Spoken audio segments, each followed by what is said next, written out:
Hi, I'm Tim. Welcome to Watchbox, and thanks for logging on. If you love this watch, email me, tmosso@thewatchbox.com. It's in the description below. Your purchase and pricing email question line for buying this or any watch you see on any Watchbox platform. Please reach out to me directly for pricing and sales at tmosso@thewatchbox.com. Launched in 2013 in 300 pieces for the Japanese domestic market. This is the special edition Sinn Military Type 3, a watch that uses tegmented stainless steel in a 43 millimeter case size that's 12 millimeters thick and 49.4 millimeters from lug to lug, with a 22 millimeter spacing between the lugs. Throw it on my wrist, which is 16 centimeters in circumference, and you can see it really is quite thin. This will easily slide underneath the cuff. The timepiece, of course, has the crown on the opposite side to avoid gouging the wrist while you're holding tactical gear, such as a flashlight or a rifle, so you can see exactly what they had in mind right there. It's not just to create an ambidextrous watch. The timepiece is flat enough that you could wear it as a dress watch, though that's not really the point. Now, from lug to lug, it's narrow enough that I can recommend it for a wrist as small as 14 centimeters in circumference. The strap is remarkably elaborate and substantial for a pure tool-style watch, as we have some like broguing of leather on top of leather. And you can see that there is a contrasting stitch. There's a little bit of an overfold. The assembly is thick and intricate and impressive.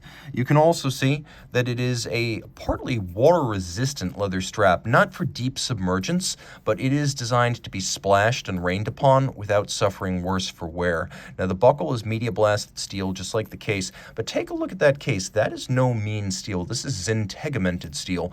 It is 1,200 Vickers on its surface, and then even as you get a few microns in, it still retains a lot of hardness from the carbon diffusion process. You can actually gouge the side of this case with a key and then wipe off the residue of the key. This is as hard as ceramic, but it can never fracture or shatter. You have little pinholes for your strap tools to change the strap, screw down crown with four layers of knurling.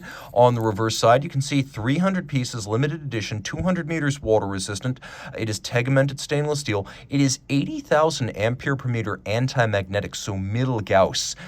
It has a lot going on. The dial, you see AR at center, but in fact, it's not argon, it's a nitrogen fill. This is a fill of nitrogen inside the case. Every time it goes in for service and when it's assembled, nitrogen is pumped in to force out impurities, dust, and moisture. And then there's a little copper sulfide capsule on the side, and that's screwed in. Again, that's service replaceable, and that will pull any moisture out of the interior of the watch actively. If you look at the bezel, you can see it's held on by screws.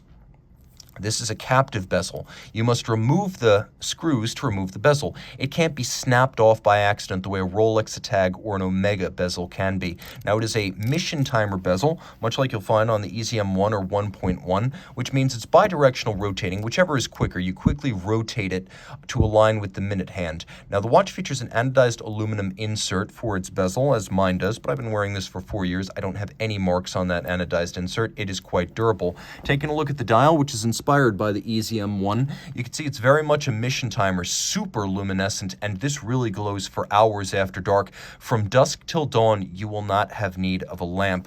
The dial, like mission timers, features nothing that would stand out and distract, as we have white on black with fully loomed hands. Then if you look carefully, you can see military type 3 at 9 and 3 o'clock. There's a date up at 12 o'clock and a small seconds display. It uses an ETA 2895, which is basically the 2892 with a small second sub-register in top grade and regulated exhaustively in-house by Sinn. So it's an automatic winder with bidirectional winding action and a 42-hour power reserve. It has hacking seconds, a quick set date.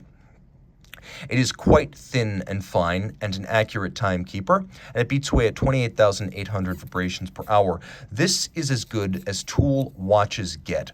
Reach out to tmosso@thewatchbox.com for purchase and pricing details.